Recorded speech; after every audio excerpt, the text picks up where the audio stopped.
Alright, hello everybody. Today is Monday, February the 12th.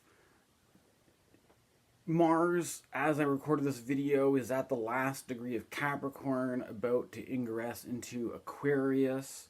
And when it ingresses into Aquarius, Pluto is right there, so it'll be conjoining Pluto.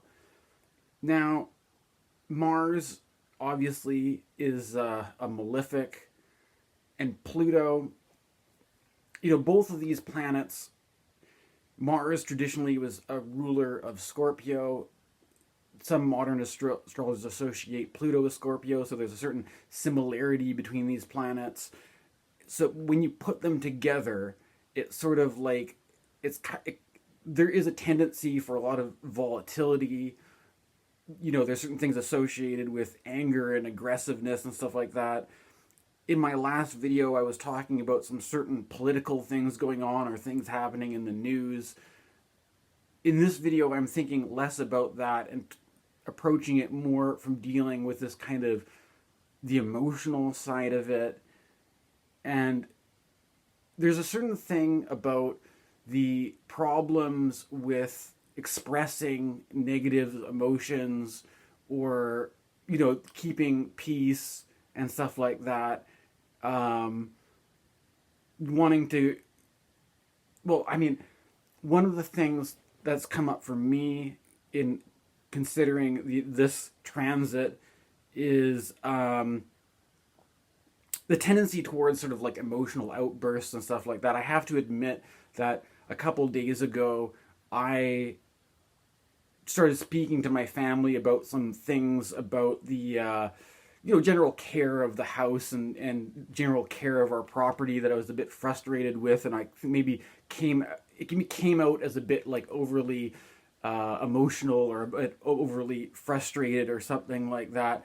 And there's something about I've been upfront about it on this channel before, that I'm a guy who has been been going on through this long-term kind of recovery process for different kind of mental health problems and stuff like that. Or there's different ways you can interpret the word madness, right?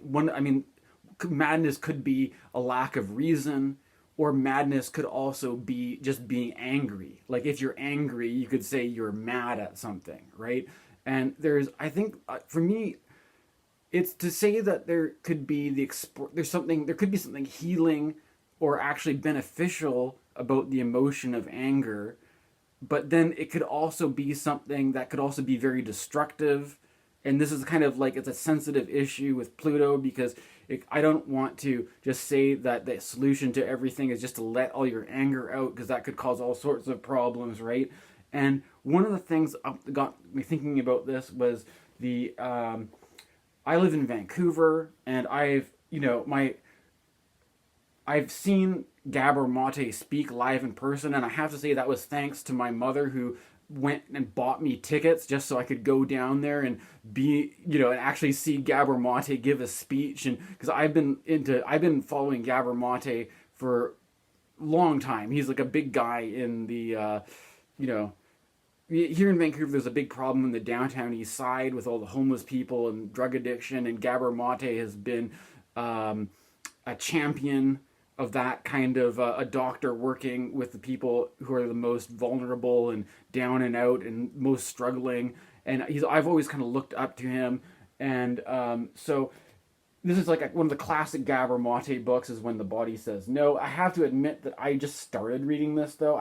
For me, a lot of it has been seeing him live in person and listening to his YouTube talks and stuff like this. But one of the things that about this was that, Gabor Mate actually talks about anger as being involved in the healing process. But if you don't read Gabor Mate, or if you don't listen to his talks, this may seem kind of unfamiliar, right? It may be a bit confusing, right? Well, because anger is, you might just see anger as being something but I'm going to read a little bit out of this. But I should also say too that this is part of the 7 A's, where he has different things like acceptance, awareness, autonomy, affirmation. There's a whole bunch of different things that he has for. So I just heads up that this may be a little bit like taking a chunk of it, and to understand his whole message, you have to look at the whole everything he says, right? But based on this whole thing about Mars and Pluto, I thought I would read some of this, and then to illustrate, well, you'll see here. So this is what he says about anger in the 7 A's of healing. I never get angry, a Woody Allen character says in one of his movies. I grow a tumor instead. Throughout this book, we have seen the truth of that droll remark in numerous studies of cancer patients. We have also seen that the repression of anger is a major risk factor for disease because it increases physiological stress on the organism. Not only does the repression of anger predispose to disease, but the experience of anger has been shown to promote healing, at least to prolong survival. People with cancer who have been able to muster anger at their physicians, for example, have lived longer than their more placid counterparts. In animal experiments, the expression of anger has been found to be less physiologically stressful than the suppression of it. In rats who fight others when caged together, slower growth of tumors has been found than in more docile animals. Studies apart, we have seen that every one of the interviewees in the previous chapters acknowledged the difficulties around the communication of anger, no matter what their disease or condition. The way my stepmother raised me, I think I'm not supposed to be angry, said Shizuku with rheumatoid arthritis. I was short-circuiting my visceral expression of anger, said Magda with severe abdominal pain. Here, the issue of anger becomes confusing and raises many questions. How can we encourage people to be angry when we see that children suffer from their parents' outbursts? In many of the patient histories, we have seen a similar pattern: a raging parent, a repressed child. Should Magda's father have suppressed his anger? I keep thinking of all the times my father raised his voice, said Donna, whose brother Jimmy died of malignant melanoma. I remember his voice and the screaming and yelling, and I thought, this is not how you should live. This is not what we should have experienced. On the surface, it seems like a paradox. If the expression of anger is good, Magda's father and the father of Jimmy and Donna were only acting in a healthy fashion. Yet the effect of their anger was corrosive to their children's self-concept and health. Suppressing anger may have negative consequences, but should we encourage its expression if it harms others? The mystery only deepens. Not only is the unbridled outpouring of anger harmful to the recipients or bystanders, but it can also be deadly to the one who rages. Heart attacks can follow outbursts of rage. In general, high blood pressure and heart disease are more likely to happen in persons who harbor hostility. A study of nearly 200 men and women conducted at Johns Hopkins School of Medicine, Baltimore in 2000 found that hostility and a drive for dominance were significant independent risk factors for coronary heart disease. A great volume of research has connected hostility with high blood pressure and coronary disease. As we can readily deduce by now, the relationship between rage and cardiovascular disease is also a function of the psychoneuroimmune apparatus. The sympathetic nerves are activated in rage states, narrowing the blood vessels, occurs with excessive sympathetic fight or flight activity, increasing the blood pressure and decreasing oxygen supply to the heart. The hormones secreted during the stress response in rage states raise lipid levels, including serum cholesterol. They also activate clotting mechanisms, further heightening the risk of blockages in the arteries. It was blind rage. I was sure that had gotten me into this fix with my heart as well as genetics, wrote the journalist Lance Morrow in his memoir of heart disease. The blind rage that later triggered Morrow's heart attack was the volcanic eruption of anger a child learned to repress in his family origin. How then to resolve the dilemma of anger? If the expression of anger is harmful and so is its repression, how do we hope to attain health and healing? The repression of anger and the unregulated acting out of it are both examples of the abnormal release of emotions that is at the root of disease. If in repression the problem is a lack of release, acting out consists of an equally abnormal suppression of release alternating with unregulated and exaggerated venting. I had a fascinating conversation on these two seemingly opposite ways of coping with Alan Kalpin, a physician and psychotherapist in Toronto. He points out that both repression and rage represent a fear of genuine experience of anger. I found Kalpin's description of genuine anger surprising, even as it rang completely true to me. His explanation made me realize the confusion in our community, our commonly received ideas about this emotion. Healthy anger, he says, is an empowerment and a relaxation. The real experience of anger is physiologic experience without acting out. The experience is one of a surge of power going through the system, along with a mobilization to attack. There is simultaneously a complete disappearance of all anxiety. When healthy anger is starting to be experienced, you don't see anything dramatic. What you do see is a decrease of all muscle tension. The mouth is opening wider because the jaws are more relaxed.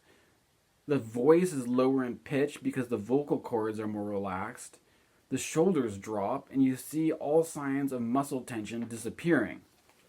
Dr. Kalpin's mode of therapy works along the lines first developed by Dr. Habib Danvalou of McGill University, Montreal. Danvalou made a practice of videotaping his clients during therapy encounters so that they themselves could see their bodily manifestations of emotion. Kalpin, too, taped some of his psychotherapy sessions. In a tape of one of my clients, he describes powerful surges of electricity going through his body, and he talks about them as they're happening. But outwardly, he's just sitting there describing it. If you're watching the tape without the sound on, you'll see a person looking quite focused and quite relaxed, but you wouldn't necessarily even guess the person was angry. If anger is relaxation, then what is rage? When I am in a rage, my face is tight, my muscles are tense, and I am sure I look anything but relaxed. Here, Dr. Kalpin makes a crucial distinction. The question is, what do people really experience when they experience rage?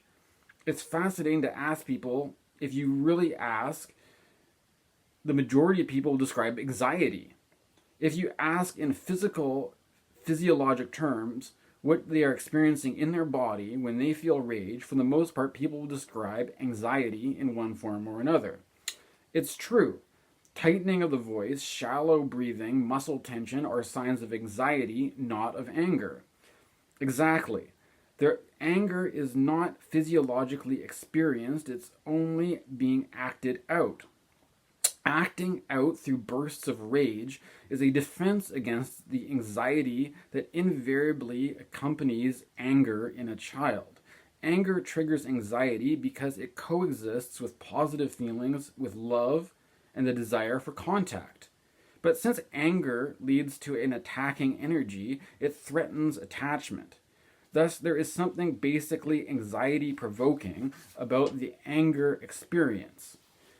Even without external parental injunctions against anger expression, aggressive impulses are suppressed because of guilt, and the guilt exists only because of the simultaneous existence of love, of positive feelings, says Alan Kalpin.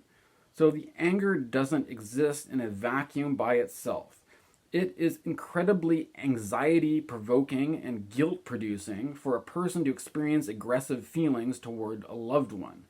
Naturally, the more parents discourage or forbid the experience of anger, the more anxiety producing that experience will be for the child. In all cases where anger is completely repressed or where chronic repression alternates with explosive eruptions of rage, the early childhood history was one in which the parents were unable to accept the child's natural anger. If a parent unconsciously fears the power of his aggressive impulses, there are various forms of defense available to him.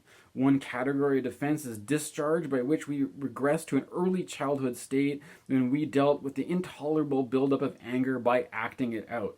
You see that acting out, the yelling, the screaming, and even the hitting, all that a person does serves as a defense against the experience of anger. It's a defense which against keeping the anger inside where it can be deeply felt. Discharge defends against anger being actually experienced. The other way we can avoid the experience of anger is through repression. So repression and discharge are the two sides of the same coin. Both represent fear and anxiety, and for that reason, both trigger physiological stress responses regardless of what we consciously feel or do not feel. The paralyzing difficulty many people have with anger toward loved ones is illustrated repeatedly in interviews we have seen. John, unable to tell her parents about being molested at age 11, idealizes her relationship with them rather than acknowledges her anger. Her husband, Ed, has a corrosive resentment toward what he regards as controlling behavior from his wife, but cannot experience anger openly and directly. Jill, with ovarian cancer, is upset with her doctors for having missed the diagnosis, but not at her husband. Chris, for having failed to notice her pain and weight loss over several months. Leslie, with ulcerative colitis, swallowed his anger toward his first wife. No question about it, I couldn't fight because when she would say, "You see, this is a bad marriage," he is delighted to find himself in a marriage now where the experience of anger does not threaten the relationship. So just FYI, I'm recovering from, I had mental health problems that put me in the hospital back in 2011. And more recently, I've been recovering from ulcerative colitis, which Dr. Gabor Mate here talks about as having to deal with rage and anger. And there's there's the problem of being either, on one hand, overly repressed, or the other hand, going into too much of a rage and getting too because it's actually literally kind of getting inflamed if you're getting overly angry about things. So it is a kind of a delicate dilemma or problem, right? But I think maybe I can stop there rather than read too much of this. The point is, if you notice that the dynamics around Pluto and Mars is that Pluto often has to do with things which are either taboo or secret or repressed or kept hidden. And sometimes this could be like if you're in an environment where the expression of anything which is taken to be, let's say, or whatever, the healthy expression of anger is prohibited, then anger becomes something which is repressed. And when anger becomes something which is overly repressed, it has the capacity for causing disease, right? And the whole thing about I have to admit that, at the same time, I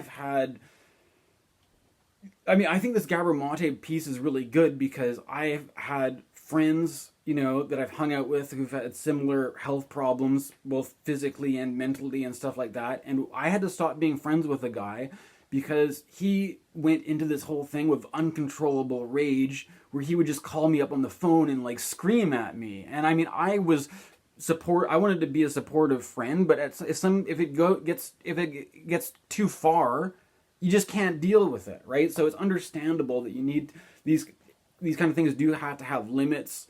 They do have to be And the other thing, what he's saying is that the rage isn't actually defining rage as something different than anger, because he's defining rage as the fact that we have an inability to sit with uncomfortable emotions, so we discharge them by over expressing them, right? So it's like, and this is the whole thing. It's the same. If you pay attention to this, it's also kind of what drives things like addictions and stuff like that. That there's some sort of uncomfortable thing that we don't want to feel. So rather than feeling that uncomfortable thing and trying to get the message of what that kind of uncomfortable thing is trying to tell us, we try to drown it out with alcohol or drugs, or we try to distract ourselves. We'll just be like on our phone constantly, or we'll just be the idea that like, if there, especially in the time when, you know, this doom scrolling time with all this stuff going on in the world, you can just absorb yourself into all these problems going on out there, and you completely forget about your own issue that you're not paying attention to, right? There's all sorts of different ways you can, whatever, to basically dissociate from this thing. And basically these defining that as a kind of vulnerability, right? Now the thing is, about the problem about vulnerability, and I'm talking in the context of me recording a YouTube video, right, is that I remember Brene Brown, who was famous for doing these TED Talks on shame and vulnerability and that kind of stuff. She was saying that, like, if you look at the environment of social media and public media online, by definition, it's not, you know, like, this is the whole thing where, you know, safe spaces or whatever have become, let's say, kind of out of vogue. You know, we're not going, we'll go into that, but let's just say that, you know, if you have a therapeutic environment, right? If you have, let's say, a therapist, and you have people that are in a environment where you're creating a space where there's a certain level of safety around if people need to be in touch with some sort of vulnerability or something like that. And there's this whole thing about, you know, the criticism that people talk about toxic masculinity, right? Or that men feel safer. For men, being emotional or going into a rage or expressing anger because men, you know, it's kind of maybe a cliche that it's not okay for a man to be vulnerable, right? It's men have to be strong, men have to be tough, and all this kind of stuff. But the thing about this is that, like, if you actually take seriously what vulnerability or what shame or whatever represent, you know, then this also goes with the Mars-Pluto thing. Like, if you pay attention to the Mars-Pluto dynamic, you may get this sort of feeling that's very much like, you know, Anakin Skywalker, and, you know, like the turn to the dark side, and like your rage and your anger gives you power, you know, that kind of thing with Mars-Pluto, right? But the thing about this is that, okay, where am I going with this? The vulnerability, there's that whole thing that, you know, the Yoda line where he's like, fear leads to anger leads to hatred, you know, that kind of one. I don't know if I'm getting it right, but the point is that there's this kind of fear in there with vulnerability and shame and stuff like that, and the fear basically is that, or the vulnerability is that there's something here that, if seen, or if people are aware of it, it's rather than giving me a firm foundation to stand on, there is inherent risk. There's inherent, there is the potential for whatever. It could be not being accepted, being rejected. But there could be the vulnerability of, like, what I'm trying to say is that there's actually vulnerability. There's like skin in the game. There is not just vulnerability because you have some arbitrary value system that, like, people judge this as being bad and this being good, and that's your. It's like, it's vulnerability is actually, like, could have consequences, right? It could have, like, your actual security. Like, it could be like, oh, if we find out this about you, then you're fired, you lose your job, you lose your security, you're outcasted, you're rejected, you're made into a black sheep. Like that, like, vulnerability actually, like, real vulnerability actually has stakes, right? there's also this whole thing about like, or it could also just be being something like being made fun of. Like I was talking about Anakin Skywalker, it reminds me of, remember back in the day when they had the Star Wars kid who was like, who you could, like, the whole thing about social media is that you could easily just put something out there that's really cringe or really embarrassing, and then it goes viral, and the whole world is making fun of you, and then you hate yourself and you want to die, and then it's sort of like, yeah, that's vulnerability, that's why. And so it's created this atmosphere where, instead of, like, social media as a medium is not good for vulnerability, because it's not like you don't have a bunch of supportive people around you giving you the space to be vulnerable. You have a bunch of strangers who, for all you know, could just be looking at some sort of way to criticize or, like, viciously bully you, or whatever, right? Like, it's like the point is that being super, Brene Brown herself at some point said that do this super public online thing is just in the nature of the medium. It's not a good place for vulnerability, right? And so by the nature of the medium, there's certain things that you would put on there that will make you popular, that will make you successful, that will make you accepted. And there's certain things that you wouldn't put on there, or that it's just not an appropriate place to go into these things, right? And that basic dynamic creates this tension where necessarily something is going to be framed out. The same way that I have a little frame here and you can't see the rest of what's around me in my room, something is going to be framed out and not shown and not displayed, because it is like all the bits that could be like, oh, if somebody saw this, they may not like me. If somebody saw this, they may not accept me.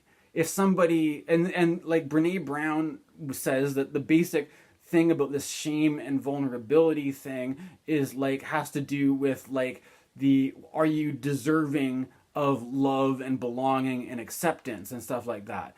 But the thing about this is that, like, there's a sort of like idealistic kind of therapeutic safe space social container, but in many cases it could, the way the world actually works is that there could very well be a people could identify certain things and say, yeah, you're right, if you are like this, you don't deserve to have friends. You don't deserve to have community. You don't deserve to have belonging. You don't deserve to have connection and all this kind of thing, right? And so by nature, those sorts of things are excluded and taken out. And if we don't have the ability to express those online, and then if we don't have if we have an environment where whoever you have in your life is basically is constantly doesn't have the ability to create a space where people can deal with that vulnerable side of life, what you have is either constantly running towards distractions, constantly running towards addictions, or also even the culture around wellness, I would argue, turns into something where instead of, because it's just the medium of social media is better suited for, I'm going to post something online of me doing bench presses and look at me go, I'm so tough and strong, I can do it. And this is archetypally what we associate with the yang, right? Like, if you want to put something out there and display it, you want to put something out that shows off what you're strong and confident, and this is why people like you, and this is why you're approved, and this is why people think you're cool. You don't want to put out the things that would be like, this is something that I'm struggling with, this is why people don't like me, this is my problem that I'm working on.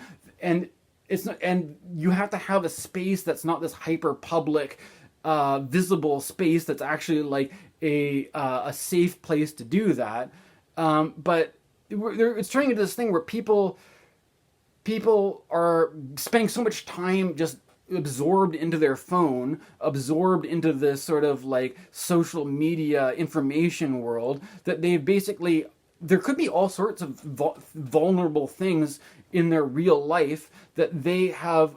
Their coping strategy is basically just to numb themselves out from them, to be, so that it's like because the whole, you have to, in order to be vulnerable, because there's a certain pain involved, right? There's a sort of pain, and like, it could just be like, I'll just be honest about it, like in terms of vulnerability. Maybe one of my problems that I have is that I may not be as clean in keeping a nice clean house as some other people are, right? And so it may be a sort of a sensitive point that don't want, and this is the kind of thing, like if you're in a Zoom meeting, they have the thing where you can like blur your background, or you can like, or you frame out your messy house or something like this. But there's certain things like it's not just a neutral thing where your environment is like it's just a neutral value judgment. It creates pain because you're like, oh, all this stuff around is reasons for people to judge me as not being deserving or not being worthy or not having an environment that is the environment where you would like have, social life or friends, or that it's like you feel like you're living in a condition that makes that reinforces the identity of you being a worthless or insufficient, undeserving, unworthy person. And because that feeling is uncomfortable, we either run toward addiction or else we get angry about it. We're like, we need to make this better because it makes me feel bad, because my association is that this stuff makes people identify me as a person who is unworthy, who isn't good enough. And rather than sitting with those difficult feelings, there's a tendency to get angry about it and lash out at people, because at least, again, but the thing is, like what Gabor Mate is saying is, and other authors talk about this too, is that like if anger is actually healthy anger, rather than going into a rage, going to a rage is like my friend who calls me on the phone and just screams at me for an hour straight because he can't. You need to be able to have the ability, rather than like my friend who was in this kind of rage mode. He had a mental illness. He was diagnosed with a bunch of things, right? But that when he was having an episode or a bad time, he was telling me that he could not stop talking, right? Like he couldn't just sit there with the feeling of his anger internally and feel it and process it internally. He had to, like, even if he was just at home and no one was around, he had to just sit there yelling stuff so that even if there's nobody around to hear it, because he couldn't just have this thing be something where he was just sitting with the discomfort of it. He had to like constantly be expelling it into his environment, even if no one was around. And that is like madness, right? So, but the thing is, if you can at least contain it enough so that if there's something that is, I don't know, I mean, but if you have an environment where like nobody has any capacity to deal with any negative emotion at all, and the only way you can deal with it is by running away into addictions or distractions, or like that is what you call toxicity, right? And it's like the thing about anger is that like you don't want to go so far in one direction where it's just like non-stop raging, like that's unhealthy, but you don't want to repress it so much that it becomes basically a disease where you are and that's the whole thing about, like, people talk about Carl Jung and the shadow and the integration of the shadow, is that if I'm cautious about this, there's a problem if you have a bunch of people.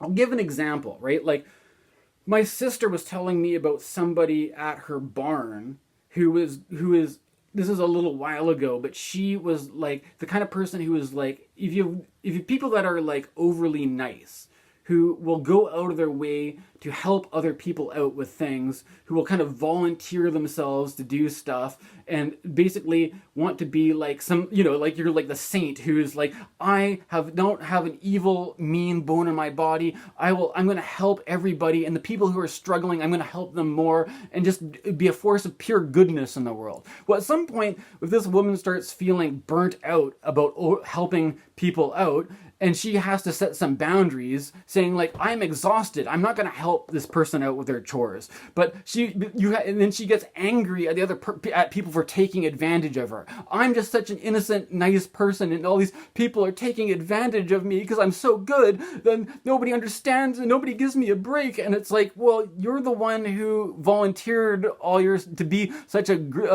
instead of you know what I'm saying? Is like the other side of it, the side that the side that is maybe set some boundaries or set some limits. If it's repressed, then it becomes kind of, we were talking about a toxicity. Like you have to have a balance of the good and the bad. If you're trying to just be overly good and nice all the time, guess what? It's actually not that good, right? It's actually kind of toxic.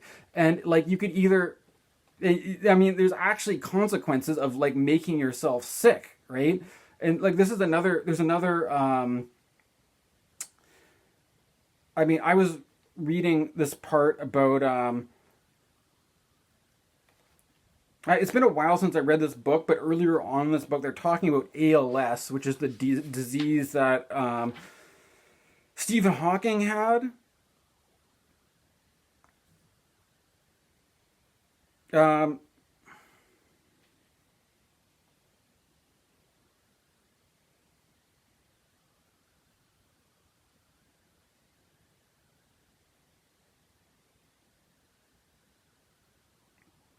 just read a little bit of this but this is about people. I mean, this is not something that I have. Like, maybe my problem could be that I tend to be, well, it's kind of like the disparity between being like private, being introverted, being quiet, and having some sort of like, a desire to express myself, or having this kind of unbalanced thing where I'm either too introverted, too quiet, too incommunicative, and then having these bursts of being over expressive, over communicative, over, like you're all very cool, mellow, peaceful, and then having these outbursts of being angry or something like that, right? So I'm like, maybe I don't have, what these people's problems may not be my problems, and maybe somebody could benefit from this one way or another, right?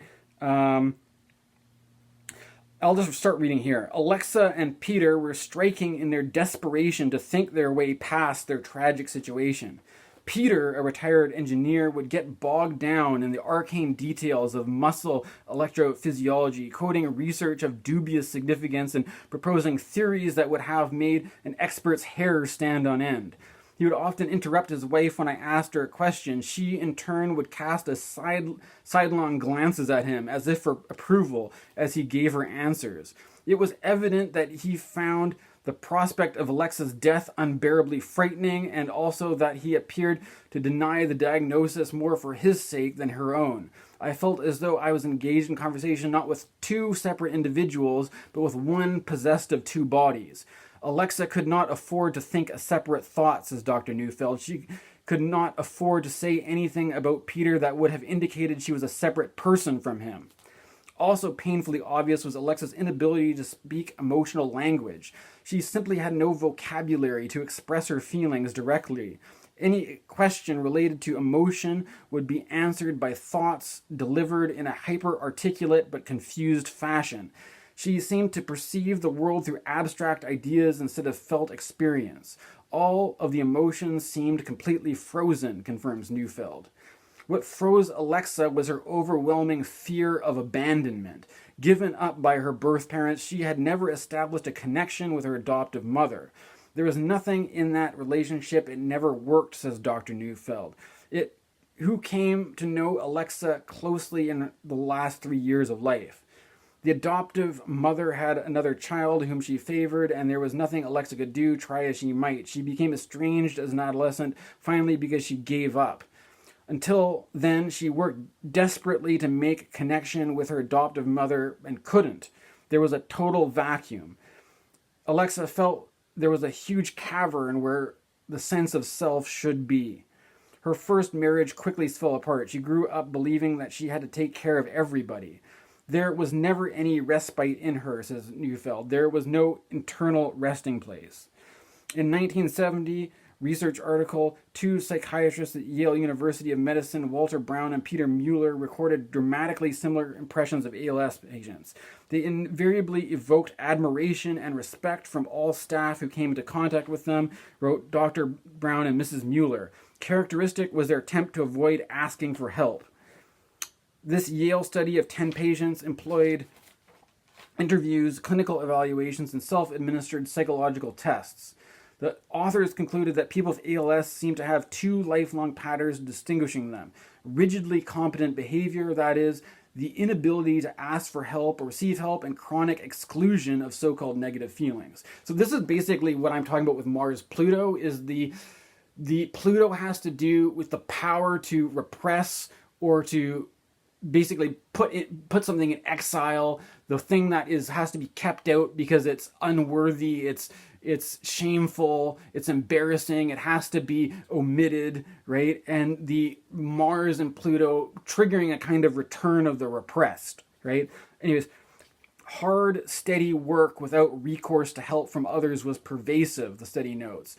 There seemed to have been a habitual denial, suppression, or isolation of fear, anxiety, and sadness, most expressed in the necessity to be cheerful. Some spoke casually of their deterioration or did so with engaging smiles. The conclusions of this 1970 Yale paper were not confirmed by a study 7 years later at the Presbyterian Hospital in San Francisco. One might say the jury is out, except that the Yale study is consistent with everything that can possibly be read about ALS patients, observed about them, or told by clinicians working with them. Studies in psychology and art trying desperately to dress itself up as pure science often find only what the particular researchers have the eyes to see. Why are patients with ALS so nice? Was the title of an intriguing paper presented by neurologists from Cleveland Clinic at an international symposium in Munich a few years ago. It discussed the impression of many clinicians that people with Lou Gehrig's disease nearly all seem to cluster at the most pleasant end of the personality spectrum, in contrast to persons with other diseases. At the Cleveland Clinic, a major referral center for amyotrophic lateral sclerosis, a protocol for suspected ALS patients begins with electrodiagnostic testing, EDX. By measuring electrical conductivity, EDX detects blah, blah, blah, blah. Okay, well, I think this is probably enough. But this is basically my idea for this video, is that looking at something like Mars and Pluto, which is Mars is typically a malefic thing, and we see the expression of anger and the expression of different negative emotions as being negative, but within the right kind of balance where you're not getting blown into a rage, and it's actually appropriate. What Gabor Mate says is that rather than it leading to if it's too much of a rage, you get heart problems, you get blood clotting problems. If it's more in line with what is healthy expression of anger, what you actually get is the effect of becoming more relaxed and becoming more, it's actually takes the tension off in a way but it's not just, you're not just letting yourself explode for the sake of running away from the problem, running away from the vulnerability, and trying to protect yourself by being a big, manly, masculine warrior who has no, the whole thing about it is there's a certain vulnerability or insecurity that we have to be able to sit with, and if we don't have a supportive environment, you have to do that on your own, right? But it becomes kind of messy because I think a lot of the times the vulnerability is around our own, like, fear of abandonment, fear of our own rejection. Like, if I have this thing that's about me that if I express it, then I will basically be kicked out, that people will disown me and I'll have to go and be on my own without friends or family or community. So I have to repress it and make myself sick and become toxic positivity, right? And so it's a complicated topic because I know a lot of people out there are more in line with this new age thing of just being purely positive and positive affirmations, and the whole thing about the fear of loss, right? Or it's also, I think that's kind of interesting too, because it also could relate to the expression of grief. And what is grief? But it's just the other side of the coin. Fear of loss is the fear of what could happen in the future, where grief is just sadness about what has happened in the past, right?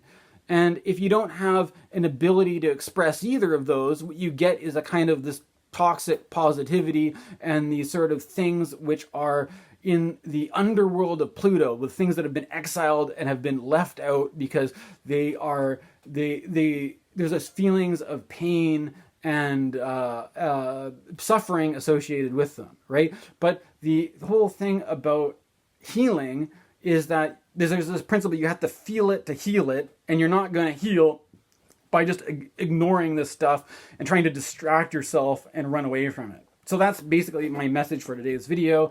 Thank you for watching. Stay tuned for more. Please like and subscribe. And thank you to all my new subscribers for your support. All right.